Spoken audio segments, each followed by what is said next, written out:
Stereotiplar deganda birinchi bo'lib miyangizga nima keldi? Menga misol uchun amerikalik politsiyachilar punchik bilan kofe ichib o'tirgani birinchi bo'lib keldi. O'zbek stereotiplarichi? Mana shu videomda ko'ringlar. Nima yoqmayapti sizga? Odamlarning qarashi, dunyo qarashi yoqmayapti. Men bu odamlar qanaqadir boshqacha. Men bunaqa o'zini sal normallik kiyinib, chiroyli tutadiganlarga nisbatan negativ to'yim. Bu bolani gormonal o'zgarishlar haqida emas, balki bitta stereotip haqida gapirmoqchiman. U ham bo'lsa, agarda o'zbek inson chiroyli kiyinib o'ziga qarab yuradigan bo'lsa, u inson yoki rus bo'lish kerak, yoki-da kamalak farzandi bo'ladi. Yoki-da keyingi stereotip mana bu videoda Bu boshqacha qadriyatga ega qiz. Yomon demayapman. U zamonaviy qiz bo'ldi. Zamonaviy qiz nari yigitni tanlaydi zamonaviy.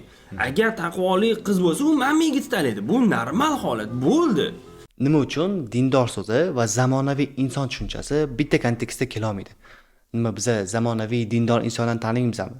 Misol uchun izohlarda yozib qoladi. Yoki-da jamoat transportidan foydalanadigan insonlar kambag'al insonlar degan stereotip albatta yo'q emas va bu albatta xato fikr.